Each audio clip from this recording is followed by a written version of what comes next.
This is ILTV on the hour, bringing you the biggest stories from Israel and the Middle East in just 5 minutes. I'm Shosh Bedrosian, and today is day 639 of the war in Gaza. Let's get into all the top headlines at this hour. A team of Israeli negotiators are on their way to Doha, Qatar right now for indirect talks with Hamas about a hostage release and possible ceasefire deal. The news comes after the Prime Minister's office issued a statement indicating that Hamas has made several amendments to the proposal, which Israel found, quote, unacceptable. The decision to send the team to Doha came as Prime Minister Netanyahu gets ready to depart for Washington, D.C. to meet with President Trump tomorrow, with discussions including the Gaza war negotiations. Trump has, for weeks now, indicated a possible ceasefire and hostage deal could be happening soon. Hamas on Friday gave what it described as a positive response to the U.S. and Israeli-backed framework, which would see about half of the living hostages released. In total, we know there are 50, and about half of the dead hostages held also released by terrorists in the Gaza Strip over the course of a 60-day ceasefire in 5 separate releases. Now, Hamas is reportedly pushing for 3 amendments to the Qatari proposal. It wants the agreement to say that talks on a permanent ceasefire will continue until an agreement is reached. Aid would fully resume under a United Nations-backed mechanism, and Israeli withdrawal from positions it maintained before the collapse of the previous ceasefire deal in March. The Prime Minister's office said the new demands were received Saturday night, and like we said, he called them unacceptable, but the team would still go to Doha for talks. And thousands of people gathered in Tel Aviv to push for a deal. The Hostages and Missing Families Forum issued a statement critical of the emerging deal because it does not include a plan for the release of all of the hostages, living and dead. Meanwhile, the pressure is mounting for American and Israeli leaders to end the war in Gaza.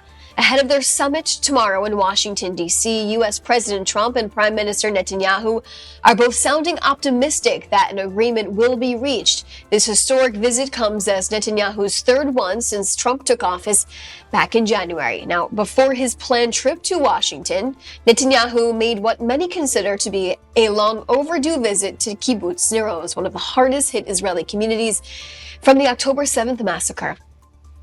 And in an emotionally charged visit, Netanyahu and his wife Sarah toured that kibbutz and walked through the ravaged and burned out homes, and even met members who shared their stories of the community, where 117 of the 400 residents were either kidnapped or murdered. And it's there that the Prime Minister declared that he plans to bring the remaining hostages home, and Trump said a deal is within reach but could slip away. Take a listen to what Trump and Netanyahu both had to say. אני מרגיש מחויבות עמוקה, קודם כל להבטיח חזרתם של כל חטופינו, כולם. עדיין יש 20 חיים, ויש עוד חללים, ואנחנו נחזיר את כולם. אבל גם מחויבות עמוקה לפעול כאן, לשקם את הקיבוץ הזה ולהחזיר חיים לאנשים. Now, we will also be taking you to the latest of what President Donald Trump had to say about the latest possible ceasefire and hostage deal inside of Gaza. Let's take a listen. I think they're going to be positive about it. We have to get it over with. Hamas we have to get it over with. We have to do something about Gaza. We've been doing it. You know, we're sending a lot of aid, a lot of money and a lot of aid. Otherwise, you'll have people in big trouble. But, yeah, I think it's been very positive, a good response. Yes, please. 2 American aid workers were injured in Rafah when Hamas terrorists threw 2 grenades at them while working at the Gaza Humanitarian Foundation distribution site there, according to Netanyahu and American officials. Meanwhile, on the ground in Gaza, there are no signs of a potential ceasefire. 2 soldiers were killed over the weekend amid the continuing IDF offensive. The IDF says it now controls about 65% of the Gaza territory and largely accomplished its military mission. It is day 639 of the war in Gaza, and over the weekend there was incoming rocket fire directed at Kibbutz Kisufim. Now, the rocket was intercepted by air defense systems, and no injuries or damages were reporting. And incoming rocket fire, like we said, happened towards Kisufim. IDF air and ground operations in Gaza are intense and ongoing. The army said that in the past days they eliminated more than 100 terrorists, including key leaders. Among those was Hamas's head of operations in Khan Yunis and several platoon commanders. The IDF announced that since the beginning of the current military operation, it struck over 7,500 terrorist infrastructure sites, including weapons storage facilities, rocket launchers, underground tunnel, and terror cells. The army said that it now holds about 65% of Gaza. And on Friday, the IDF also said, like we said, that 2 soldiers were killed in action. And for the first time since the ceasefire between Israel and Iran, the Islamic Republic's supreme leader, Ali Khamenei, was seen for the first time in public. The 86-year-old regime leader sheltered in an underground bunker during the war, fearing for his assassination for more than 2 weeks. Khamenei was seen attending a religious event on Saturday, according to a video published by Iranian state media. And as the pressure is on for a ceasefire and hostage deal, joining us now to discuss is former Israeli ambassador to the U.S., Dani Ayalon. Thanks so much for being with us today. Good to be with you, Shosh. Now, I first want to talk about that Netanyahu is, like we said, calling the demands of Hamas unacceptable to Israel when it comes to this latest Qatari proposal. But he directed a team of negotiators to go to Doha for these indirect negotiations with the terror group right now. What does this indicate at this time?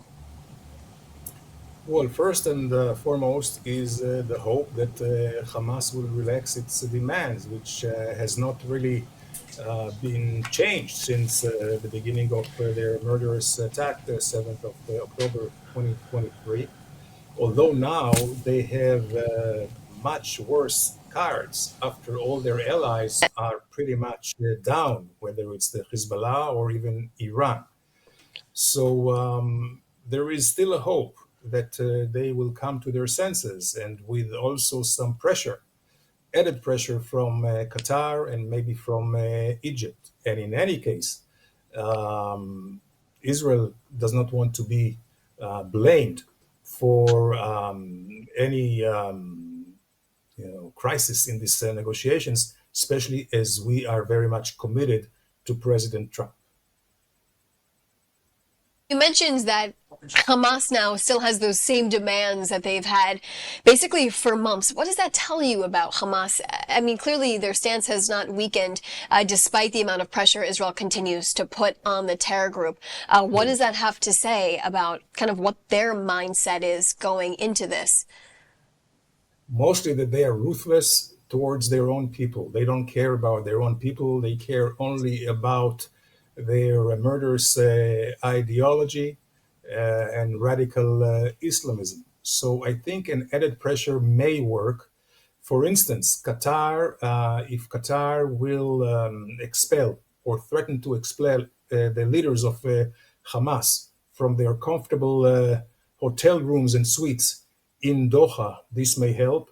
I think Israel can add another threat of taking out Hamas leaders, as we have done before to all those other terrorists that were gone, and with some added Egyptian and American pressure. But the sticking point is still that Hamas does want an end of the war, which Israel will not agree to unless we have all the hostages back and no Hamas rule in Gaza. And the second thing is that they would like Israel to reposition the military positions, also to give them their advantages. So these are the two sticking points. And I believe with a lot of pressure on Hamas, this may work. In any case, a diplomatic solution can always come about with the acrobacy of wordsmith to just bridge over the differences. This is what we call in diplomacy constructive ambiguity. and also maybe some side letters that the United States can give both to us and to Qatar, which could relate to the Hamas. Now, specifically in this proposal that is, being negotiated between Israel and Hamas right now, is that there would be 5 different phases in this in terms of releasing the living hostages and the dead hostages for this Qatari proposal. What's your take on something like this? Obviously, Hamas wouldn't want to just give up, half of the living hostages on the first day. They want some type of security. But what's your take in the fact that this would come in 5 different phases? Do you think it's possible Hamas will stick to a phased approach like this? Well, hopefully. I think this is a real excruciatingly painful, emotionally mostly, to the families.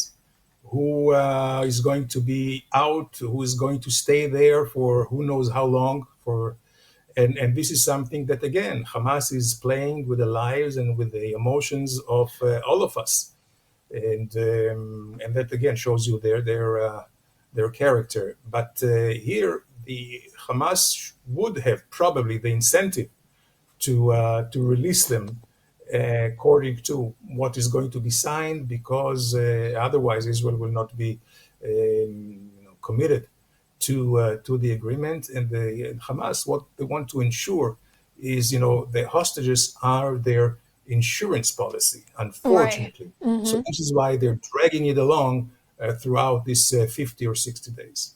Right. Yeah. They've been their security policy for the entire duration of this war. Danny, you also mentioned the excruciating pain these families have to go through. Not only that, right? We know that negotiators are currently working through the priority list of which hostages would actually be coming out first if this deal were to actually take shape. And we know that the conditions of all of these hostages are beyond dire. Their physical, mental conditions, they're all horrific at this point. All of these families have shared signs of life that are beyond painful for them to hear. Now, we know that one of the demands Hamas actually has in this deal is to completely get rid of this Gaza Humanitarian organization.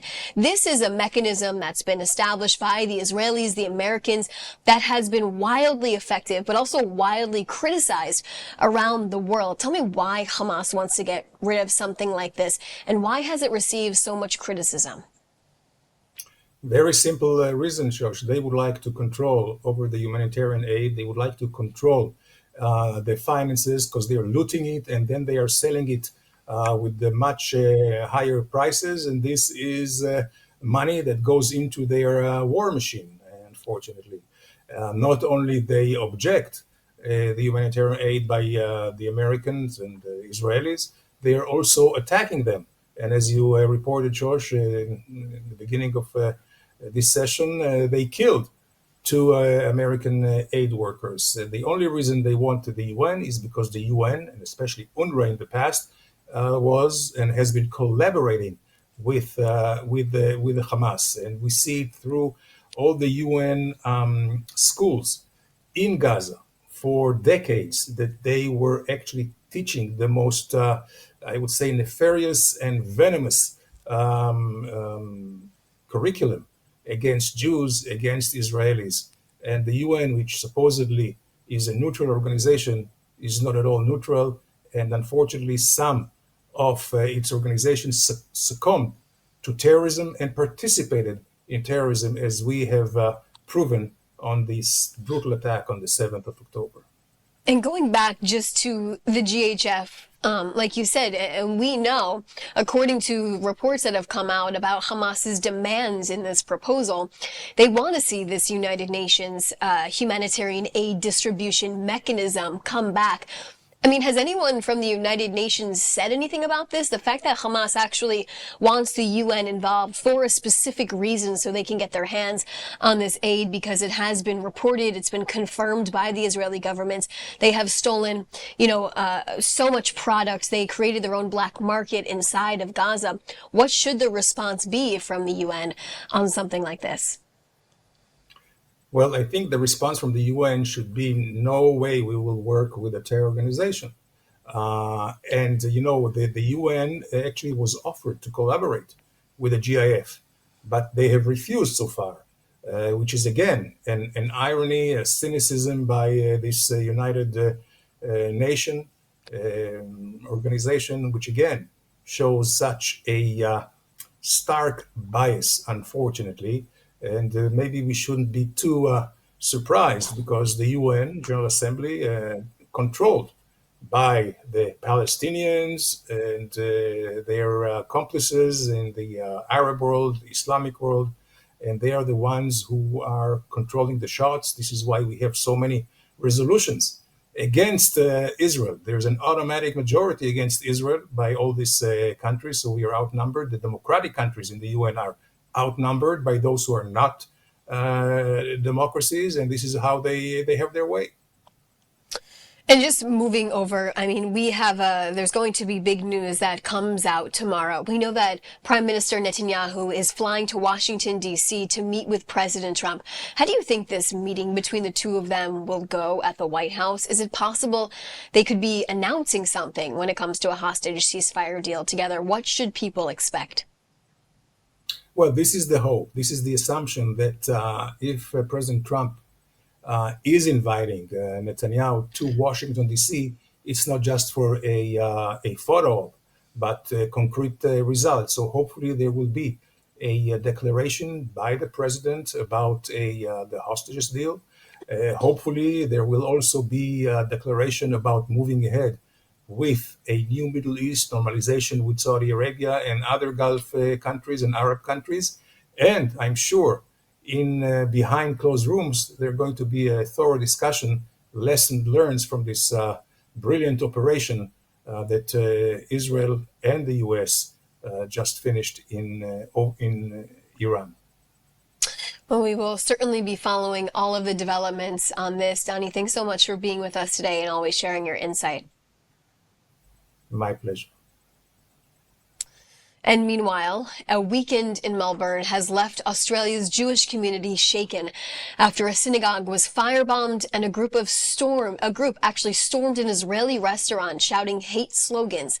Police in Melbourne are investigating what they say were three separate but possibly linked attacks, anti-Semitic incidents that took place Friday night, including an arson attack on the historic East Melbourne Hebrew congregation, as 20 worshippers were inside. Authorities say the fire was set intentionally using a flammable liquid poured over the synagogue's front doors. Thankfully, no one was injured. And just 20 minutes later, a violent mob stormed Miznon, a popular Israeli-owned restaurant downtown, chanting slogans including, quote, "Death to the IDF," and flipping tables. Hours later, cars belonging to a Jewish-owned business were torched and walls were spray painted with threatening messages. Police have released images of one suspect, and increased patrol is now taking place near Jewish institutions, but no charges have been filed yet. Investigators say they are not yet linking the incidents, but are working with counterterrorism teams. Now, the attacks come amid a documented surge in anti-Semitic incidents across Australia since October 7th. Jewish leaders say they're exhausted and furious and want more than words from the government. Joining us now to discuss is ILTV strategist and executive editor Maayan Hoffman. Thanks so much for being with us today, Maayan. Thanks for having me, Shosh. So you've done some of your own reporting on what's going on in Australia. Tell me, what's been the most eye-opening piece of information you've learned about these recent attacks on the Jewish community there? Yeah, so Shosh, I think that the biggest thing is that there's been a real spike that started directly after the October 7th, 2023 Hamas massacre. People described Australia as Gan Eden, as really an amazing place to live. Jews felt comfortable. There was some extremism that was talked about, but mostly you saw that outside of the Jewish community. It wasn't targeted at the Jewish community. And since the war started, there has actually been the largest spike in any country in the world in Australia. It seemed to be that maybe people thought it was starting to settle down, but in fact, as you mentioned, there were three simultaneous attacks in Melbourne over the weekend. So actually, there were also two different incidents of anti-Semitism that happened in the last week in Sydney as well. And we're starting to see that this is coming back despite talk of a ceasefire and despite the end of the Iran-Israel war, at least the ceasefire that we saw happen there. So the community is really angry, they say, and on edge. Has Melbourne been really one of the only cities in Australia that has seen this increase of anti-Semitic attacks, or is it throughout all of Australia?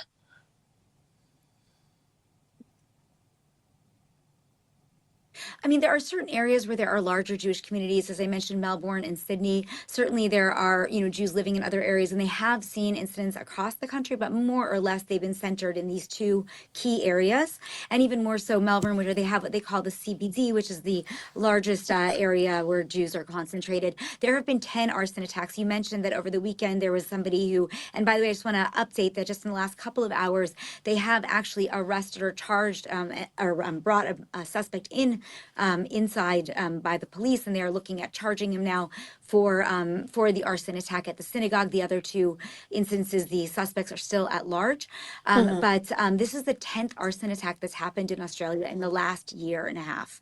The 10th, second on a synagogue, 10th arson attack. Wow. I mean, 10 attacks.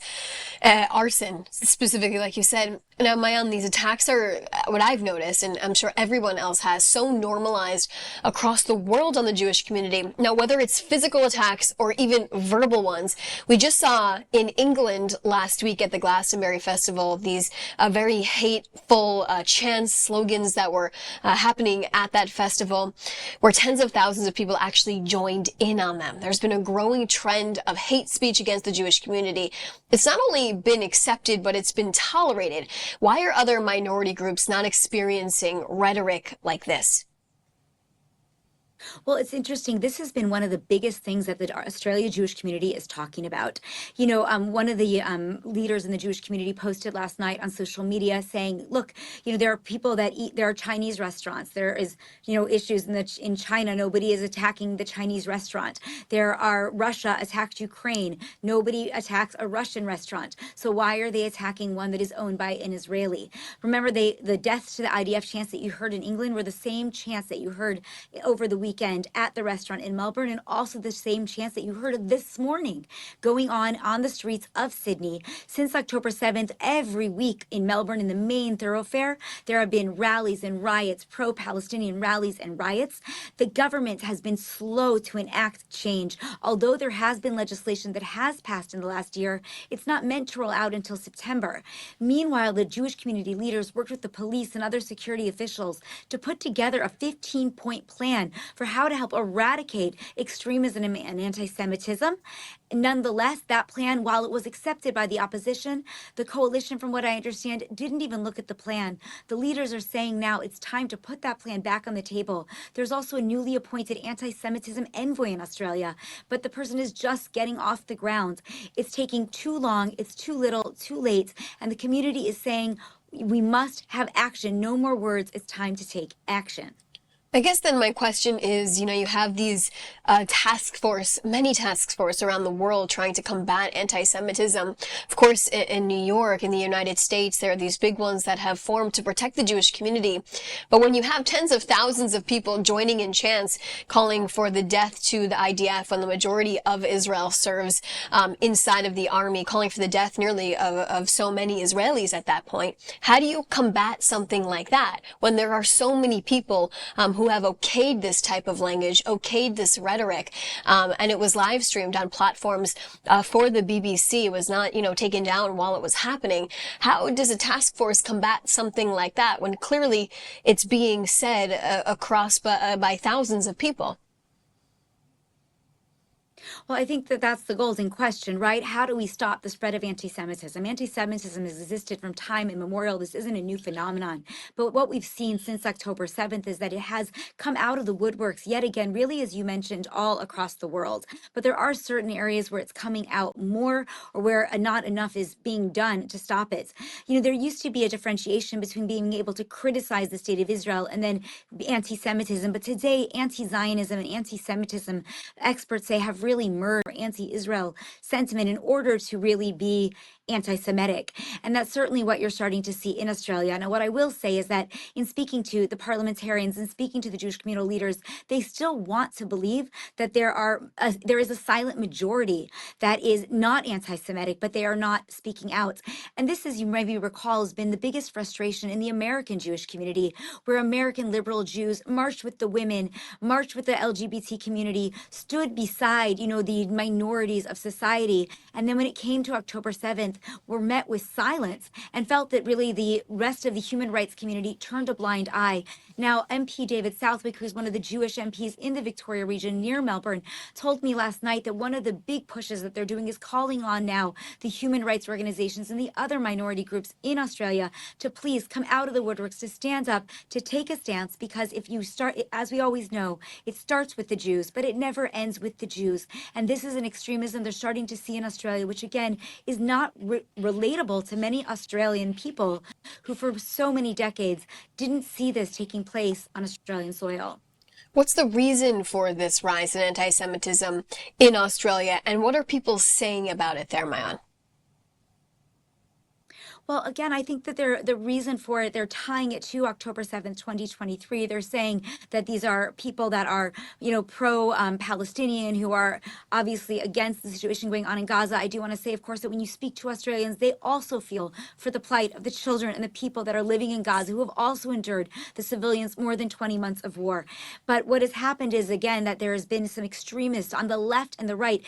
One of the things that was very interesting that somebody said to me, well, really this morning, Israel Time, was that the extreme left dresses in black and takes to the streets and marches, in the for pro-Palestine, and the extreme right wears all black and marches in the street against Jews that are, the KKK type entity, and they have nothing in common other than the fact that they are both against the Jewish community. Now, I know there's a famous journalist who I know everyone has heard of, Erin Molan, who is also now a big social media influencer.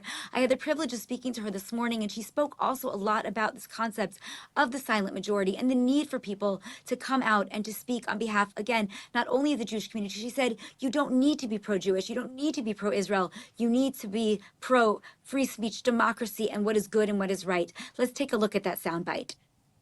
I love this country more than anything else in the world, but right now I feel lost because I don't know my country anymore. We've been able to be lazy for far too long. If you don't want to get involved, it's been okay to sit back. Not anymore. That time has now passed. Silent majorities all over the world need to start speaking out. Yeah, she said some really strong and powerful words there for what those reasons could be. She's someone, of course, who has spoken out against Hamas and the support for terror groups around the world, Maayan. What else was she able to tell you in that interview you conducted with her? Sure. Well, one of the things that she was really very beautiful. I wanted to just maybe, share if people weren't aware. Erin was actually in the country when Israel did its preemptive strike against Iran and was stuck in the country for several days during the ballistic missile attacks. She stayed here and she watched the resilience of the Israeli people, of the community, as we were bombarded with ballistic missiles. And